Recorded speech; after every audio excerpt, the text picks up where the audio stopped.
Hamilton sought information for a living. That is to say that ever since he returned from Korea, after having served with the armed forces, he had been working as a private investigator in Montreal. William Hamilton, a rich industrialist, had gotten in touch with him regarding a simple vandalism issue. Nothing to write home about. Not worth hiring a private eye either, just so he can drive for hours on rough roads. But that's how it had always been. The client pays, Carl gets it done.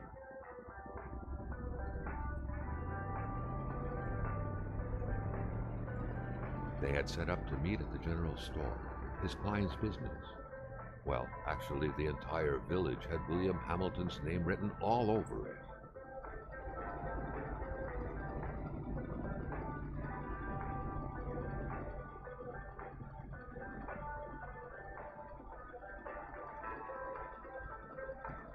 When the roads were bad, muddy, or snowed in, it was customary around these parts to close them off. But it was also customary to ignore those signs entirely and drive there anyway.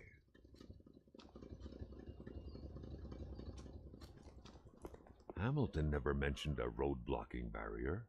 Why was it needed here in the back of Beyond? That would, however, be a mystery for another day. Carl had waited long enough for someone to come and raise it.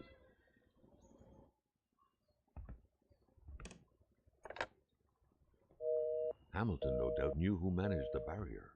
Carl wanted to give him a call, but that would have been too easy though, as sure enough the line was acting up.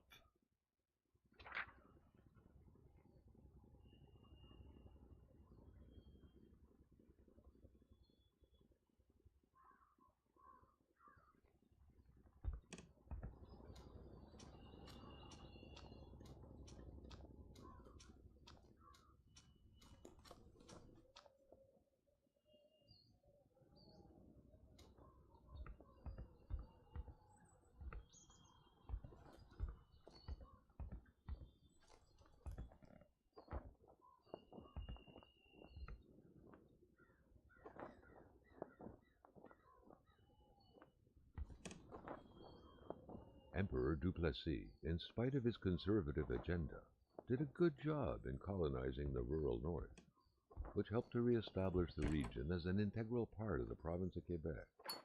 The blue fleur-de-lis could be seen fluttering in the wind here and there, taunting the red Canadian flags on the other side of the province's boundaries.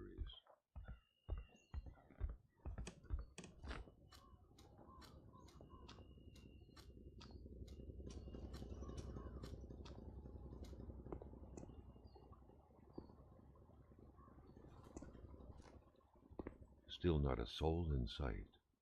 There was no point in waiting any longer. Carl had to figure this one out by himself. Hamilton is waiting for Carl in the general store. It was time for him to get down to business.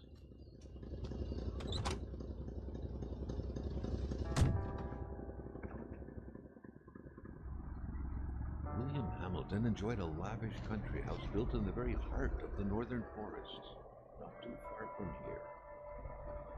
The local populace was divided when it came to the affluent man. Some saw a wealthy philanthropist dedicated to improving the region's economy. Others an aging Englishman who would do anything to further his fortunes. And those ones hated him enough to go on about scheming against him. Hamilton had recently acquired a few local businesses, but the last straw was the reopening of a mine, which gave rise to a wave of protests and threats from the Cree people. Given these circumstances, Carl reckoned that a good number of people must be feeling compelled to oppose Hamilton in one way or another. So far, only the industrialist's house had been a target, but soon enough, Carl thought, the target would become the man himself.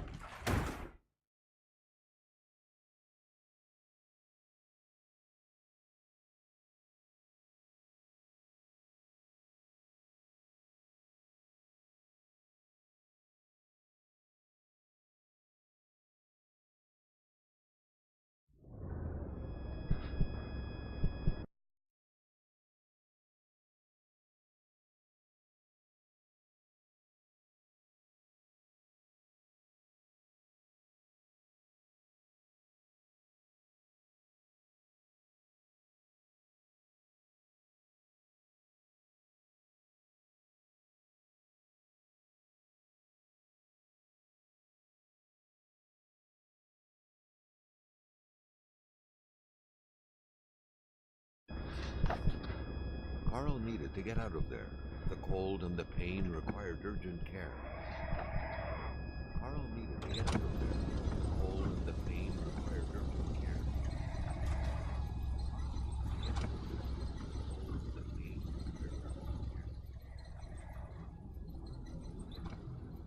Complaining was not in Carl's nature. It would take more than light injuries to interrupt his investigation. Complaining was not in Carl's nature. It would take more than light injuries to interrupt his investigation. Complaining was not in Carl's nature. The driver had taken off. It was still best to check it out and leave nothing to chance. Carl needed help. It was still best to check it out and leave nothing to chance. Carl needed help. It was still best to check it out and leave nothing to chance. Carl needed help. It was still best.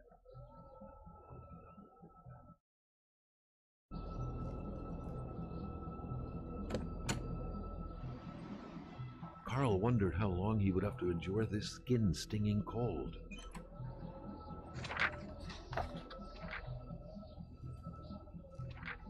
Such heart-wrenching Nordic poetry that was. But Carl didn't care much about flowery language.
This deep in the country, his last hope was to find an abandoned garage or a farm by the roadside.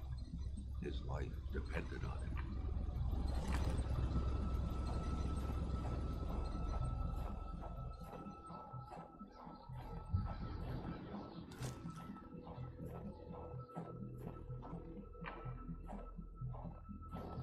The cold was burning Carl.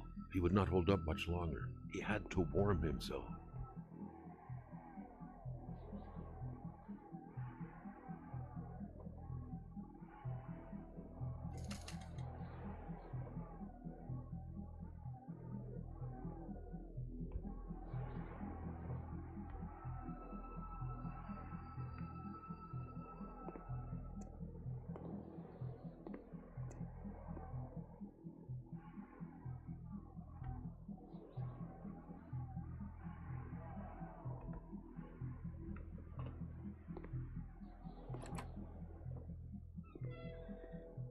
Carl couldn't give up. Surely something in there could be useful. The flames won't grow without some help. Other materials were required.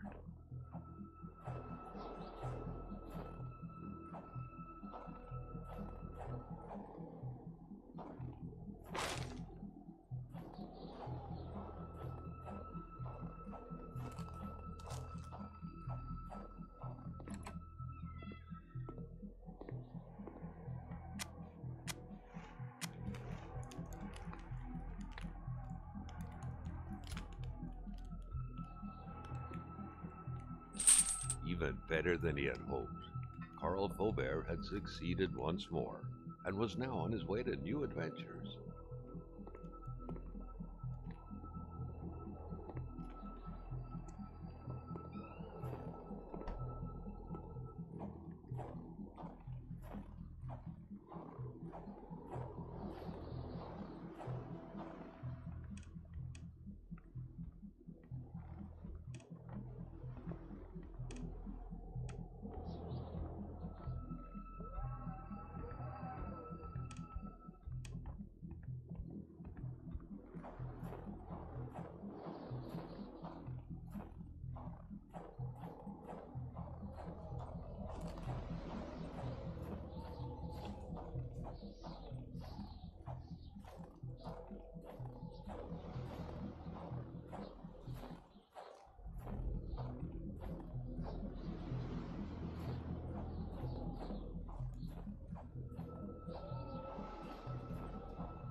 Spread out on a few acres of untouched forest, bellowing caribou, everlasting snow, and undefiled lakes.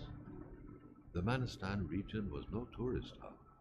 It was said to have been populated for millennia by Cree people, and ever since the industrial era, by the metal mining industry.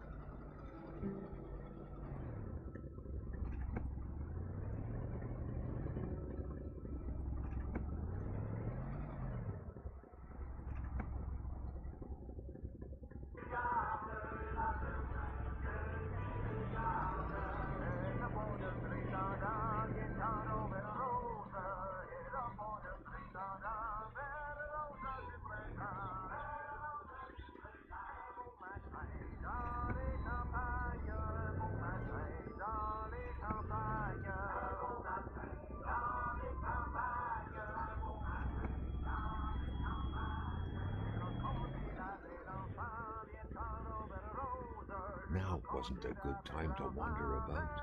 Hamilton was still out there.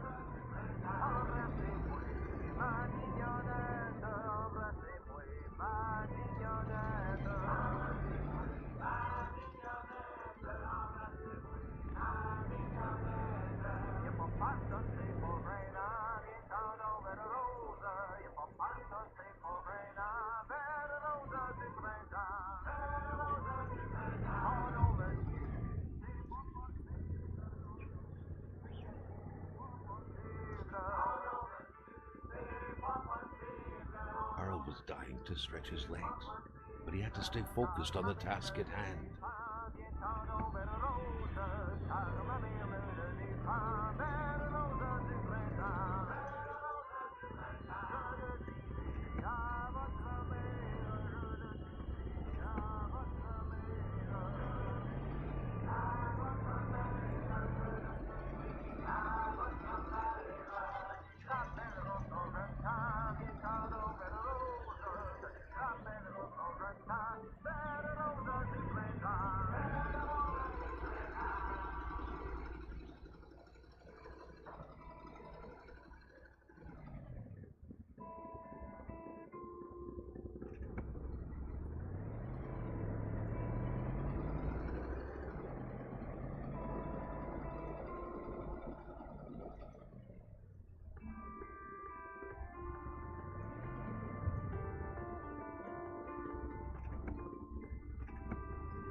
The truck was running on fumes.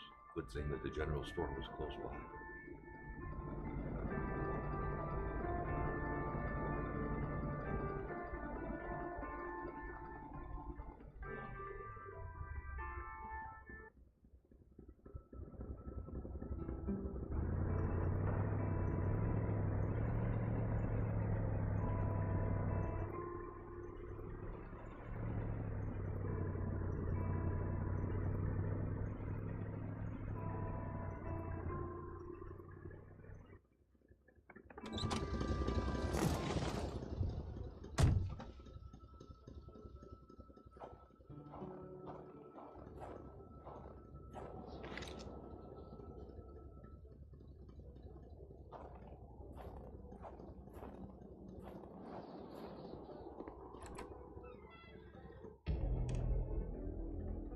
had no trouble recognizing his employer.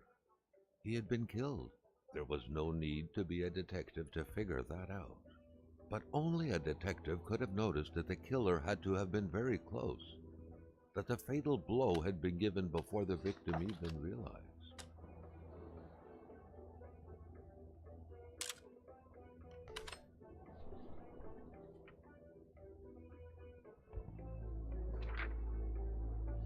What could be inside that envelope? Carl was taken aback. He knew this address. It was said to be the address of the P.O. box for the Canadian Secret Service.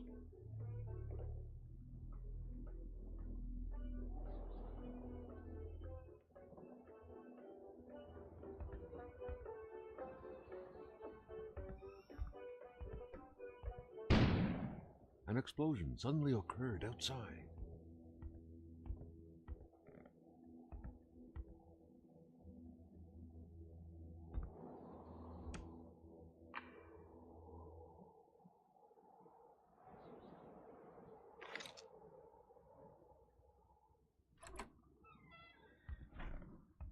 Maintaining his composure, Carl recalled something from his military training. Wolves always stay away from populated areas. Wait, was it about bears?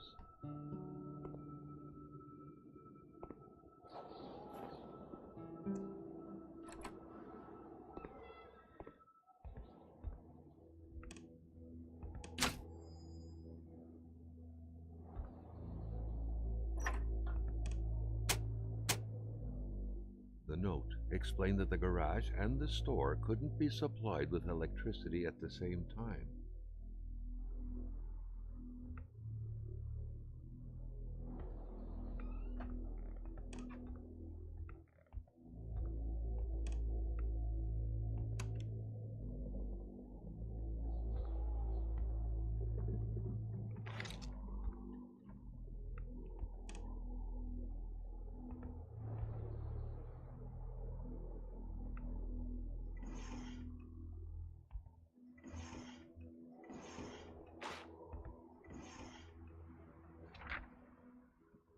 According to that log, it seemed like the whole village owed some money to the general store. Carl was far more interested in the bunch of nearby addresses he had just gotten his hands on, though.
Carl was no electrician, but he could identify a wiring problem when he saw one.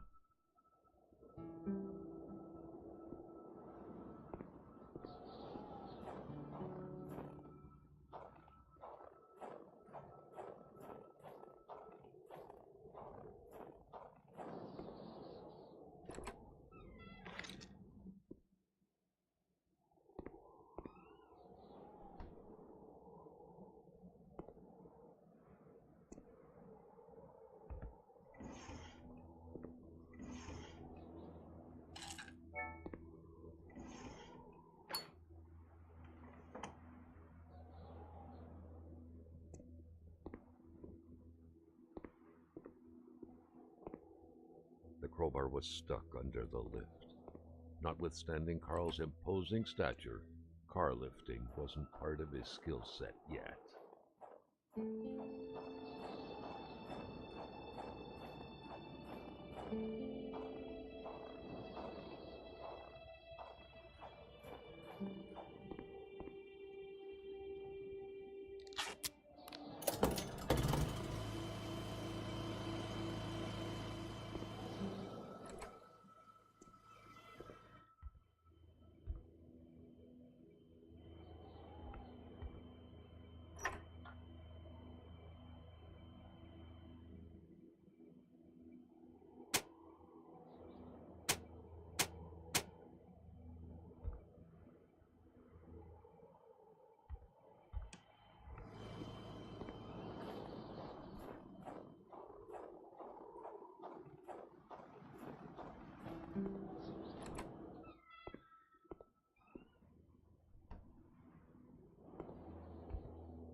At long last, the crowbar was within Carl's grasp.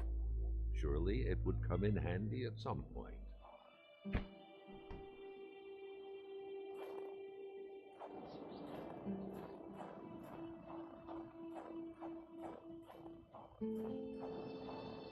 Carl was used to strange phenomena, but a chunk of ice like this, as if an iceberg came out of the ground, that was a first.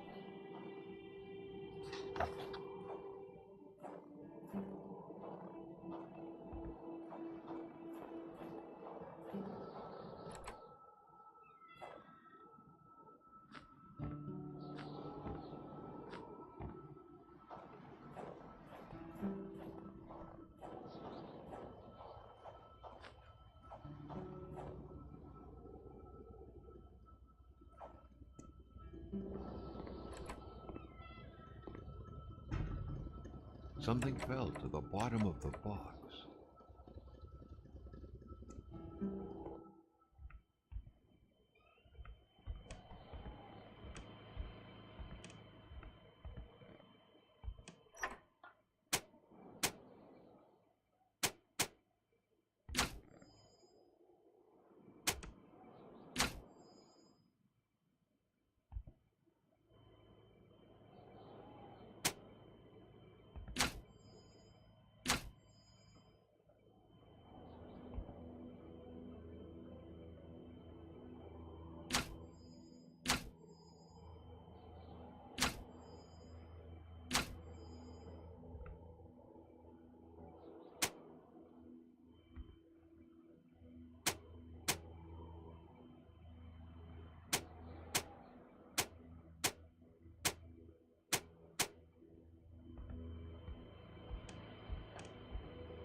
Carl felt a chill down his spine and had a terrifying realization. If Hamilton was dead, then who was going to pay him?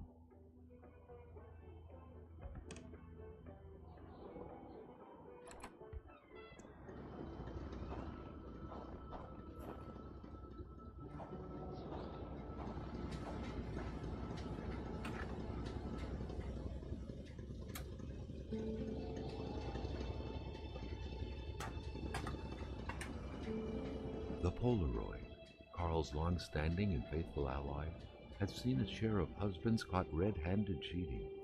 There's always something out there waiting to be snapped away. With this list, All that was left to do was to sort out the bandits and the honest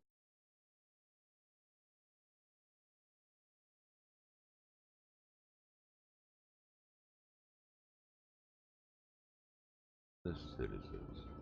He had to search the village.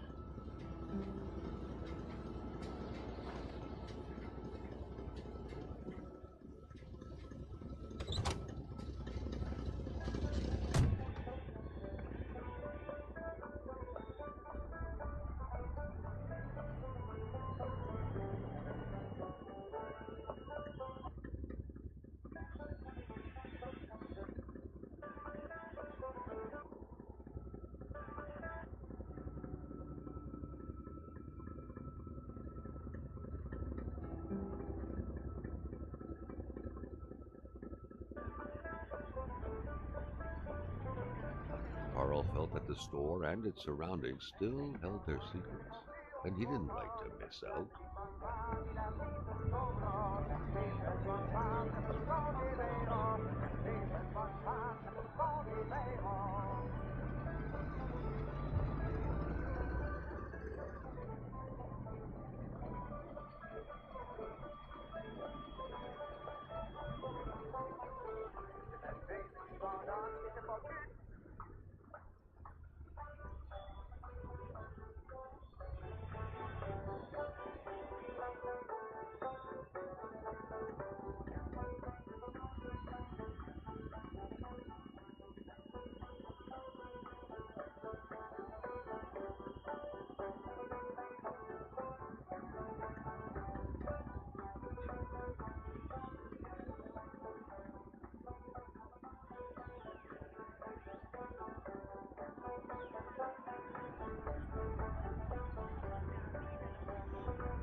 The air was freezing, right down to the bone.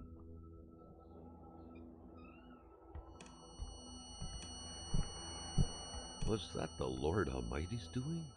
A huge block of unnatural, glowy ice had swallowed that poor woman's body. What sort of supernatural force could have conjured this? A sudden cold snap struck Carl, who felt like he was pulled into a dream.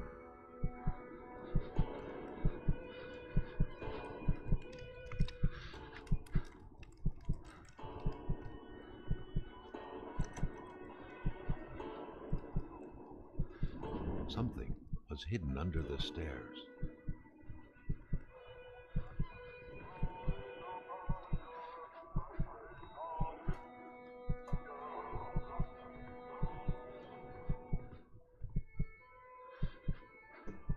The man grabbed his rifle. Carl felt a sense of dread in him.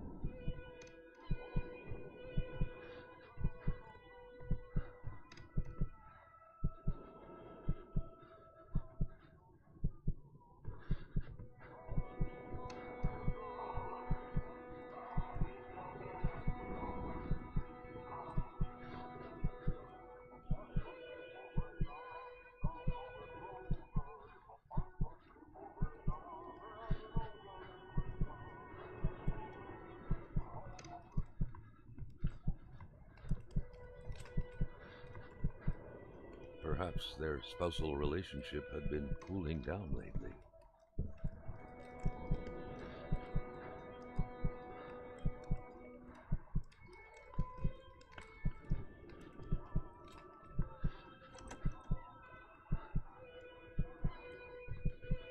It seemed like secrecy was commonplace in this house.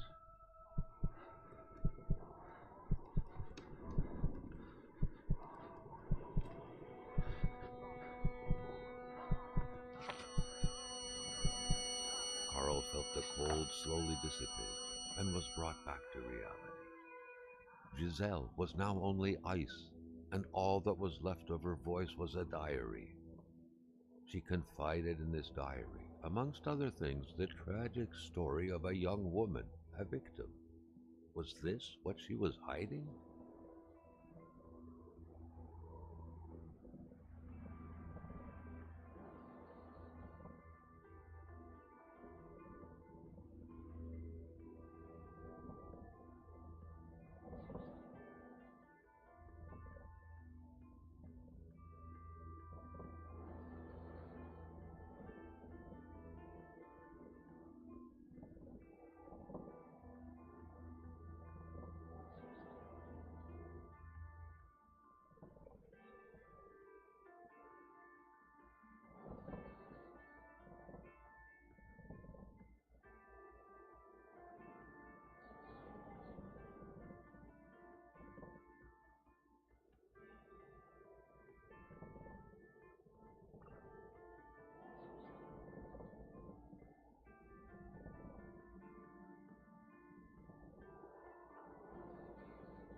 Carl had seen that kind of safe before.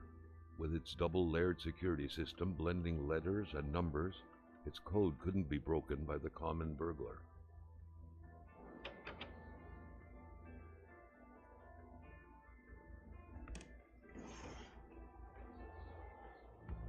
Ah, moving. What a pleasant activity. Of course, you'll find the record player only to find the records weeks later in some random box.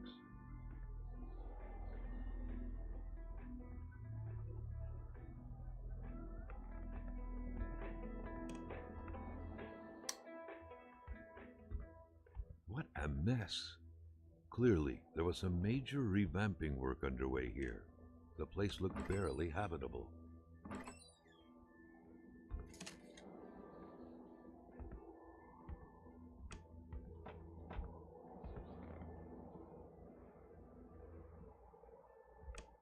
Beautiful portrait of Gilles and Giselle, bound together by the chains of conventional love.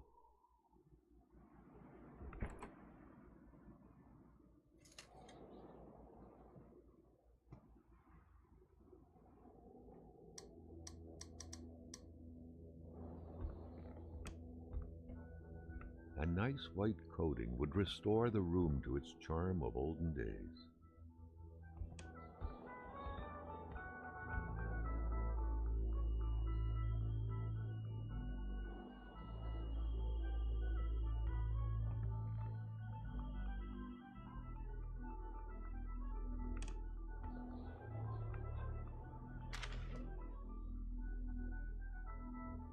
The general store, along with several more infrastructures in the area, had been acquired by wealthy industrialist William J. Hamilton. Perhaps the village should be rechristened Hamiltown.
Carl was no burglar.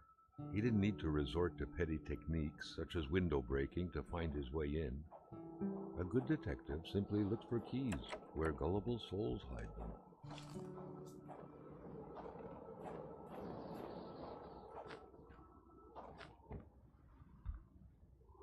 What was even the point of locking your door if everyone hid their key in the same place? Carl was starting to feel like his investigator life lacked challenge. The house smelled like incense, the kind that reminds you of the good Lord, of peace.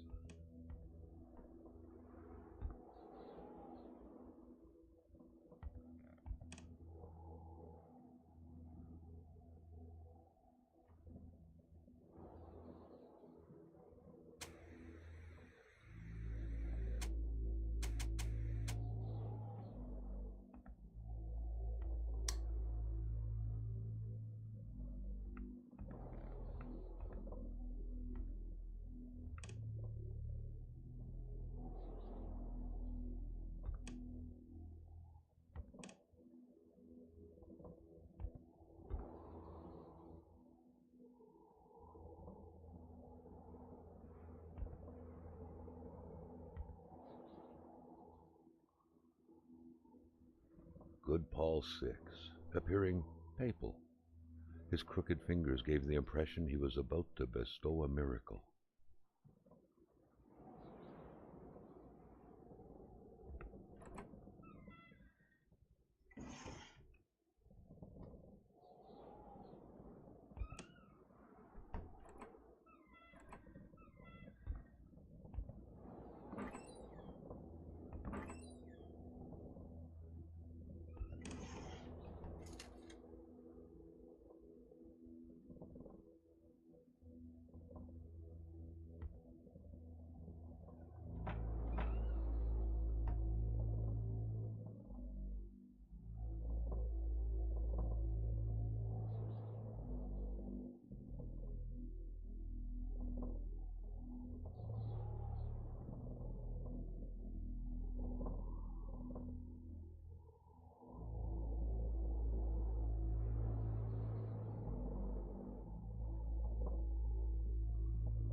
The perfect cookie-cutter Catholic family, most likely attending church every Sunday.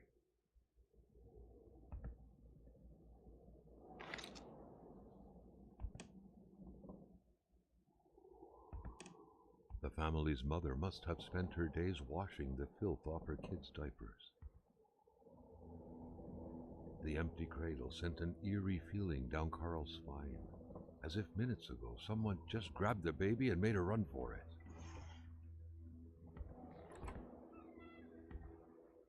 Who knew that giraffes thrived in the North Pole?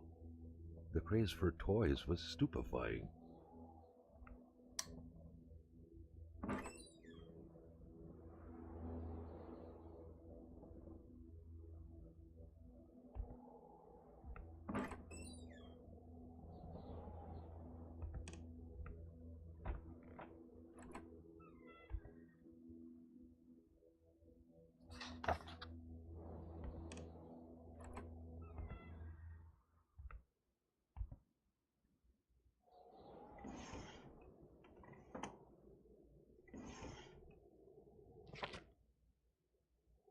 Jean-Luc Bédard had without a doubt been the closest man in the village to William Hamilton, otherwise known as Uncle Willie.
Who knew that giraffes thrived in the North Pole? The craze for toys was stupefying.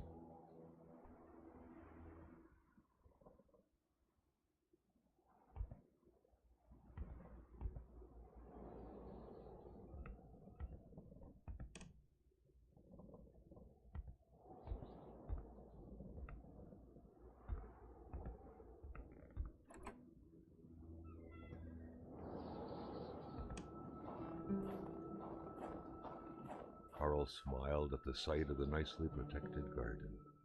Hopefully, the Bedards had managed to dig every last potato out before the sudden snowfall.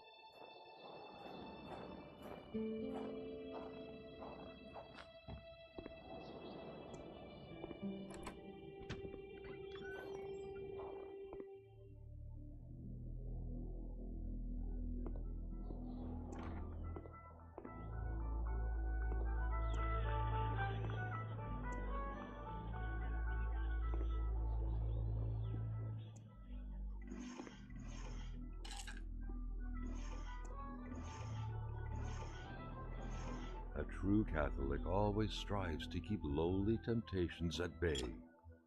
Obviously, Carl thought, someone in this house wasn't doing a good job at upholding the Holy Bible's teachings.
It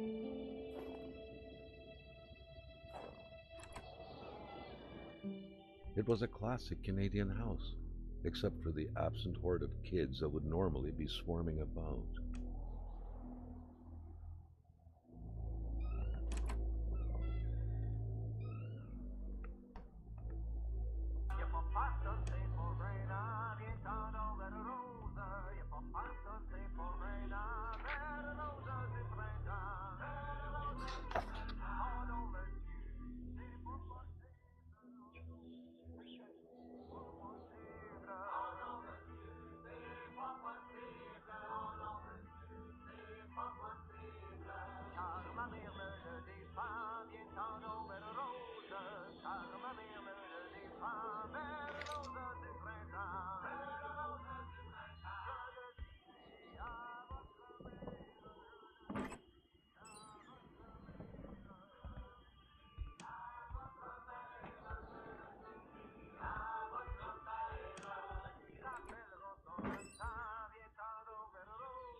The snowstorm pummeled everything in its path. Carl was not surprised when he heard no tone.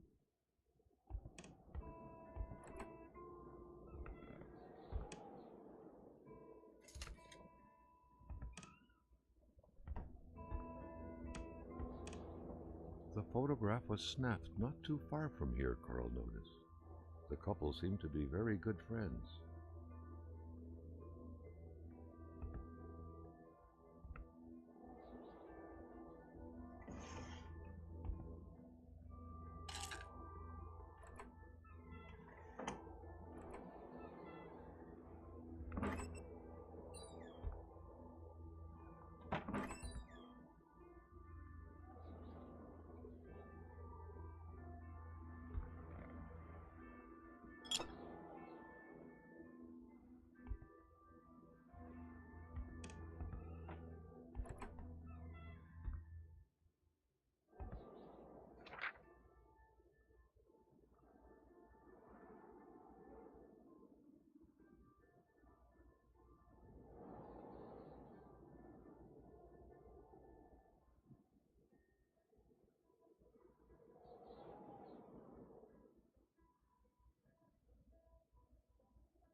It was so cold. Already Carl did not feel his toes anymore.